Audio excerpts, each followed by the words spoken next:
Activision is a $74 billion company and holds one of the most famous game franchises of all time. While Activision might not fully own Call of Duty anymore since Microsoft bought the parent company for almost $69 billion in 2023, they were responsible for the success that the franchise is known for today.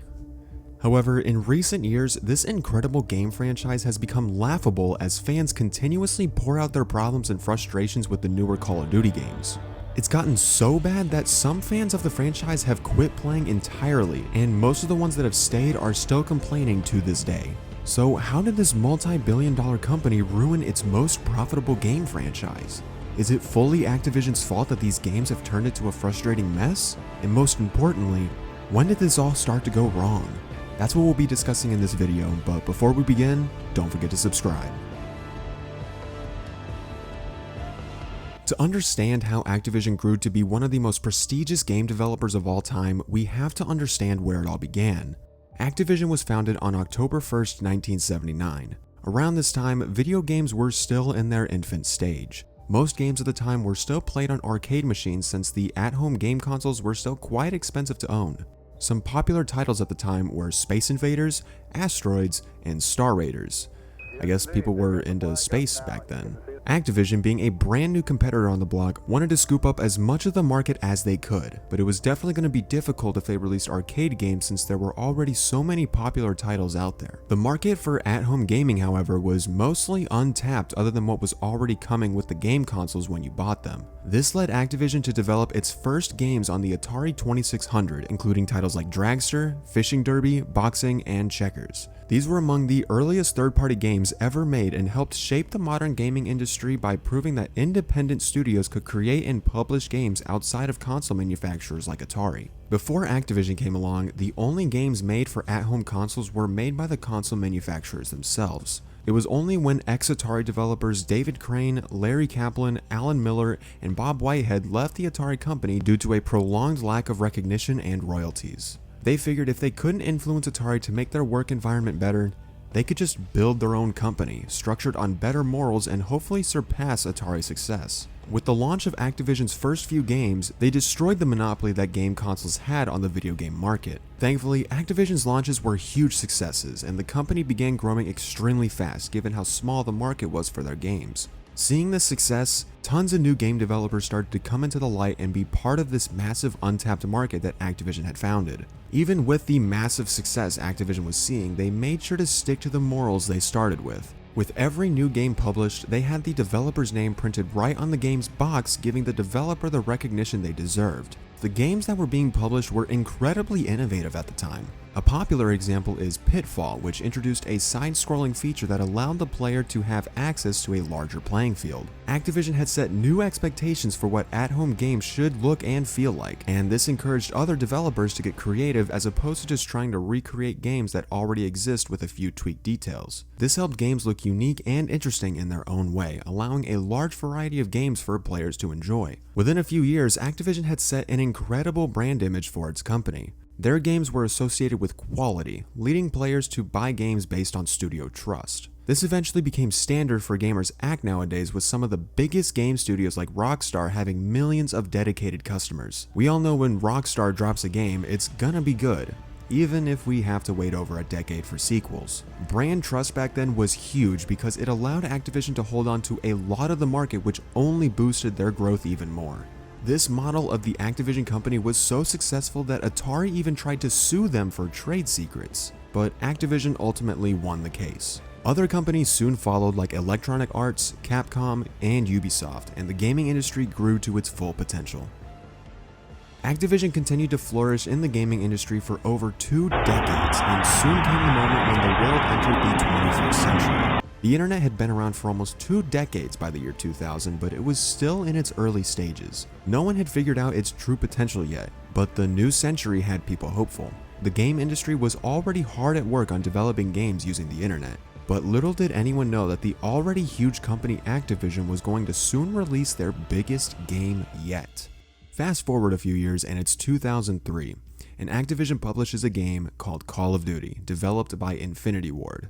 The World War II style combat shooter game was an instant success. Players loved the action style of playing a soldier running around and shooting bad guys. The game won several Game of the Year awards in 2003 and was considered the 8th best-selling computer game of 2003. With how much of a success Call of Duty was, it was a no-brainer that there needed to be a follow-up release. Just 2 years later, Infinity Ward had developed the second Call of Duty and Activision published the game on October 25th, 2005. This sequel was a smashing hit and became the most popular launch title on the Xbox 360 at the time, selling 200,000 copies in just its first week. The game still focused on a World War II setting, but with how fast games were evolving, Call of Duty 2 had quickly improved on what the first game lacked. Players seem to love the war-setting games a lot, which is probably where all of the games cause violent behavior accusations started, if I'm being honest. Anyway, the success of these games didn't slow down at all. It was clear that there was a huge demand for more of these games, so Activision along with other collaborating game studios poured tons of money and time into this rapidly growing franchise. And by late 2007, they had basically perfected their vision for these games with the release of Call of Duty 4 Modern Warfare. This game was an astronomical success and pretty much made this franchise what it is today. Several new additions and mechanics were added to the game to improve the experience and overall quality, and it did not disappoint. This was also the game title that introduced some of the most iconic characters in the entire franchise, like the King Squad, Captain Price, Soap, Roach, and Ghost, better known as Task Force 141. I don't know how the developers managed to do it, but they truly wrote these characters perfectly. My only complaint is that I wasn't born early enough to truly enjoy the first moments these characters were introduced. Now, if you thought it couldn't get any better, then you clearly don't know anything about Call of Duty. Over the next few years, we got titles like World at War, the original Modern Warfare 2, Call of Duty Black Ops, the original Modern Warfare 3, Black Ops 2, and Ghosts, and that's just to name a few. These games also popularized the world of gaming videos on YouTube. Tons of kids and young adults were recording themselves playing the games, and it was creating a fandom around these players. There were so many people that grew online personalities and fans because of this game franchise. We'd be here all day if I had to list everyone. But we'll just say FaZe Jev gets a special acknowledgement because let's be honest, he's awesome. The competitive gaming scene got in on the action too, so that brought even more fans, and to be honest, it's kind of immeasurable how much this game franchise grew after all of that. I mean, I could say the numbers right now, but it really wouldn't matter, because we're talking hundreds of millions of fans that loved this franchise. Like, imagine if you walked in a straight line around the entire world. Through several studies, it was concluded that it would take approximately 49.8 million steps to walk the circumference of the Earth. Now imagine each step you took was someone purchasing or downloading a Call of Duty game. By 2024, you would have to walk around the Earth around 30 times to count for all the purchases or downloads this franchise has made. So I think it's safe to say no one is going to be accomplishing that goal ever. So at this point, how could Activision fail? They had a great team of developers and millions of fans and plenty of money to budget whatever they wanted for their games. But that doesn't mean that they can just release whatever they want and people will love it. Unfortunately, after that long streak of banger after banger, they tried to experiment a little too much. They released titles like Advanced Warfare and Infinite Warfare that weren't very popular in the community's eyes. The futuristic settings of these games were cool and all, but the execution just wasn't there, and it caused those games to be portrayed very poorly. Thankfully, we did have a break in between those releases with Black Ops 3, but even that game had its own problems with a very lackluster campaign. After Infinite Warfare, Activision along with all the game developers decided to listen to the feedback they were given and release the complete opposite of a futuristic shooter, Call of Duty World War II. Taking the games back to their roots, World War II by its obvious name was set in the World War II era, in a boots-on-the-ground immersive walkthrough of what it may have felt like to be one of the World War II soldiers at the time. The campaign was a cinematic masterpiece, and the multiplayer introduced a very unique hub system that some people thought was really good, and others not so much. But the game was an overall positive experience. The only problem was the player counts were getting kinda low. The same year that World War II had released, a new game had come out which we won't talk about much, but it's important to mention for the timeline.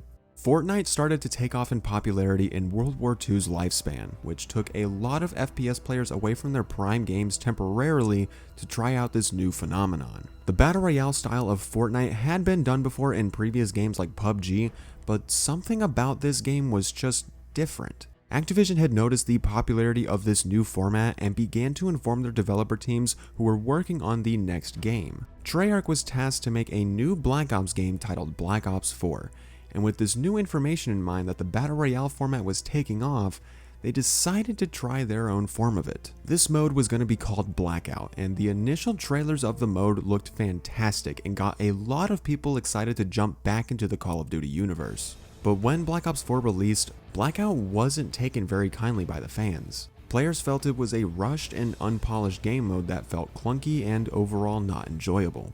It was quite unfortunate because before Black Ops 4, the Call of Duty community had not been looking very strong, especially with the subpar games they were releasing. Thankfully, Activision had been working with the other developers on the next game to add a new version of their Battle Royale mode. This next title was going to be a complete reboot of the famous Modern Warfare franchise with all new graphics and mechanics. The initial launch of this game was received very positively. People seemed to love how the game felt, and they all loved to return to their favorite characters in the campaign. Behind the scenes, Activision and the developers were still hard at work at perfecting this new Battle Royale mode that they now titled Warzone. So instead of dropping an unfinished version, they decided to hold it back a little while longer to get everything right. Thankfully, they got it done in time because right around the time of release, the entire world fell apart. The coronavirus pandemic played a crucial role in this new Warzone game mode. At the time of release, everyone was being mandated to stay in their homes to not risk getting sick. This meant that everyone was at home with nothing to do, except play video games. Obviously, there were other things that people did to keep themselves occupied, but video games exploded in popularity as one of the few things that people did to entertain themselves. I'm not sure if Activision knew releasing Warzone right at the beginning of the world shutting down was going to be the smartest move they could have made, but they were sure glad they did because players all around the gaming space came to try it out and it became a massive success. But how did Warzone work so well when the previous Call of Duty Battle Royale was kinda forgettable? The lockdown was definitely a big part in the success, but there's also 3 things that Warzone provided to the gaming community that allowed for a huge boost in numbers. The first thing was utilizing Call of Duty's core mechanics in an all-new Battle Royale experience. When Warzone released, the biggest Battle Royales at the time were Fortnite, Apex Legends, and you might be able to squeeze PUBG, but that could be stretching it a little bit. Fortnite was this highly competitive game that required a lot of skill if you wanted to be good at it with the addition of their building mechanic. And Apex Legends was this fast-paced hero-like shooter that utilized special abilities to get an edge on your opponents. Warzone, on the other hand, had this grungy, dull environment with boots on the ground action. There was nothing special about the game, and I think that's what made Warzone so special at the time. It balanced out the playing field for all players, stripping everyone down to just their gun skills and their strategic ability to move around the map. The second thing that Warzone had that other Battle Royales didn't was a familiar experience. While Warzone definitely brought in a bunch of new fans to the Call of Duty franchise, there was a good chance that a lot of people trying out Warzone for the first time had played Call of Duty before. This meant that the new players already had some previous experience to how a Call of Duty game is played, giving them an edge on new players, which in turn led to a more fun experience. I bet that if Activision had taken a poll at the launch of Warzone asking players if they were new to Call of Duty or if they had played before, the results would have been skewed to "I've played these games before" by a long shot. The last thing is probably the most important of them all, and that's listening to community feed. I'm just kidding. Did you forget who we were talking about? Jokes aside, the most important reason that Warzone had was that it was free. But you're probably saying the other Battle Royales are free too, so what makes the freeness so good to Call of Duty? To that I say, a lot actually. Never in the history of Call of Duty was there a free Call of Duty game. You always had to pay for the game unless you stole it or something, I don't know. The free barrier to entry was huge because there was probably a huge community of gamers that wanted to play Call of Duty but never got the chance because they just didn't want to pay for the games. Now, all those people got to download their very first Call of Duty. It was the perfect storm of events, and Warzone took advantage of that opportunity and ran with it, becoming the second most popular battle royale of all time, right behind Fortnite. Now that Activision knew what worked, it was probably smooth sailing from here on out, right? Well, not so much. The Call of Duty release cycle definitely hurt the franchise in the next few years. After the huge success of Warzone, Activision published Black Ops Cold War developed by Treyarch. But for those of you that remember, Cold War was a hot mess right out of the kitchen. Since the pandemic was still strong around the entire world, most developers had to make Cold War from remote areas away from their usual working spaces. This left the game to look and feel extremely unpolished, and the community let them know right out of the gate. Then there was the Cold War Warzone integration. Now you had Cold War guns made by Treyarch being played in an Infinity Ward style engine, and that just wasn't well thought out at all. Everything felt clunky and unusable with very few exceptions. After the dust had barely settled with that mess, we then got Call of Duty Vanguard developed by Sledgehammer Games. And this was a slightly smoother launch experience, but the game itself left a lot of players feeling dissatisfied, especially after the promise of the return of a zombies mode. A deep dive on the downfall of the zombies mode can be for a separate video, so if you want that, let me know down in the comments. And they clearly didn't learn from their Cold War Warzone integration either, because they decided to also add Vanguard weapons into the Warzone loot pool, which made the entire game a clusterfuck of inconsistencies that turned a lot of people away. Then we get to the sequels of the new Modern Warfare trilogy. I don't recall a lot of people saying they enjoyed Modern Warfare 2 2022 because honestly, the game just felt slow and extremely bland from a content perspective. And for some reason, Warzone 1 was discontinued and Warzone 2 was announced. I can't emphasize this enough, but Warzone 2 was the worst battle royale experience the gaming industry had ever seen. The loot system was updated and absolutely downgraded from what we had before, and the new maps were hated on even more than Verdansk was. I will say the DMZ mode in Modern Warfare 2 2022 definitely had some potential, but they ruined that mode from the moment it went live. It was an unfinished concept that needed more time to cook, but they were too busy trying to make the Modern Warfare 2 year look as full of content as possible. However, things did start to look up for this franchise.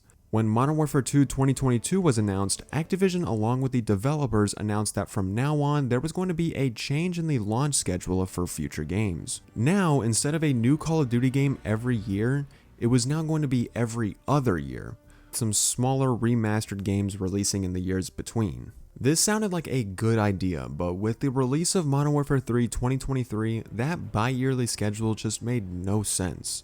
Modern Warfare 3 2023 was still a new game that needed to be developed with all new guns, maps, and mechanics. The game was still listed at full price and acted as its own standalone game for an entire year. And now we get to the current Call of Duty game, Black Ops 6. The anticipation for this game was actually quite positive. Treyarch is the development team that has made every single Black Ops game ever released. And aside from a few areas in the series, Treyarch hadn't really made a bad Black Ops game. So this new release had a lot of hope that it would be good. And it kinda was. The game had a resounding success at launch and people were loving everything this new game had to offer. And I gotta say, even I had my fair share of fun with this game. And for a while there, I actually thought it was going to be a great year, even potentially a good boost in popularity back into the franchise, just like how Warzone had done 5 years ago. But despite their best efforts, a lot of people still left the game, leading to over 200,000 less active players over the last 6 months. With the average 2 million active players on a daily basis, that 200,000 hits quite hard.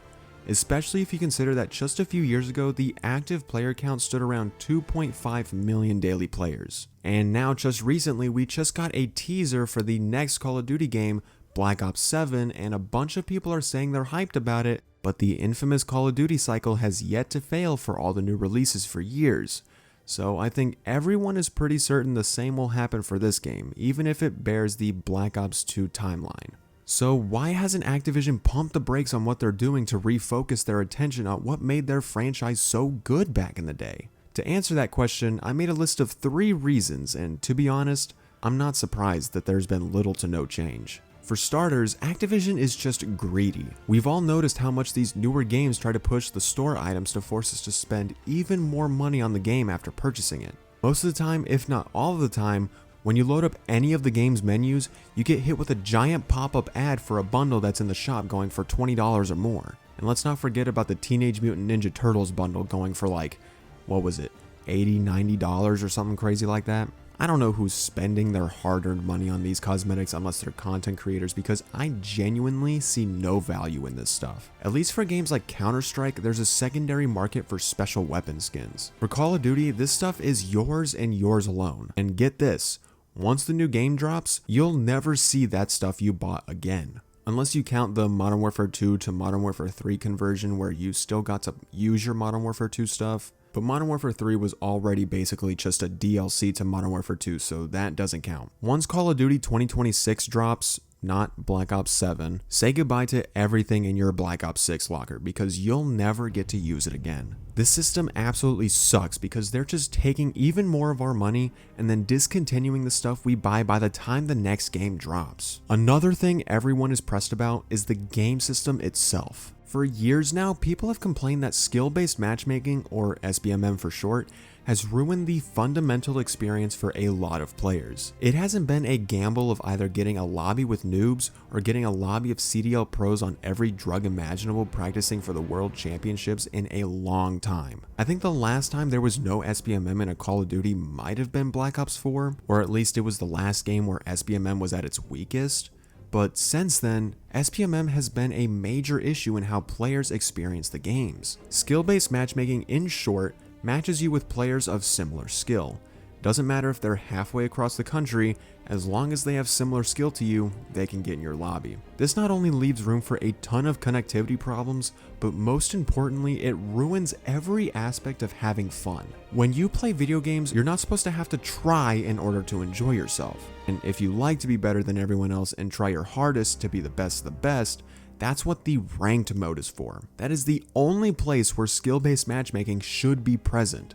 Everything else should be up to chance whether you get good players, bad players, or the perfect mix of both. But if you thought recently that the games themselves have been getting bad, then you might have turned your attention to the possibility that the company itself is getting bad. And you'd be close to correct, only the company Activision had been bad for quite some time now. We don't have to get into crazy detail on all the different instances this company did something bad, otherwise this video would be super long. But I'll break it down into one main lawsuit that revealed this company really went off the rails they originally set their success on. In July of 2021, the California Department of Fair Employment and Housing, or DeFe, filed a lawsuit following a 2-year investigation into the subsidiary of Activision, Blizzard Entertainment. The main allegations of this case involved accusing the company of having a frat boy culture that fostered constant sexual harassment. Female employees were also allegedly paid less and received fewer opportunities to grow within the company compared to their male counterparts. Allegedly, a bunch of male workers would also drink on the job, which ignited a lot of harassment allegations. And this happened so often and it was so bad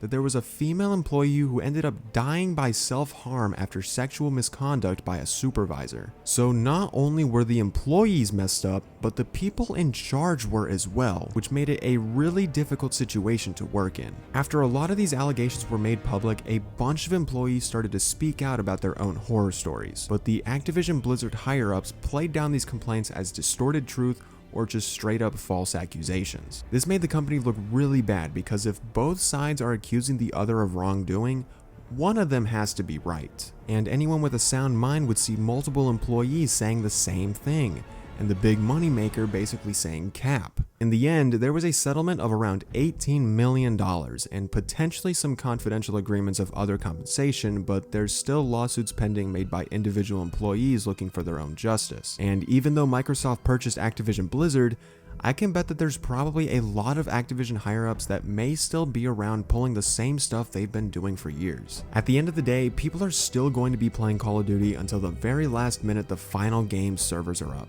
But that shouldn't stop us as the community from holding these rich companies accountable when they do something wrong. These companies are built on low-income employees that used to give us some of the best games in the world. But now, after years of abuse, they can only listen to what the higher-ups claim to be the best way to make the most money out of the players, even if it means making a worse game than what they are capable of.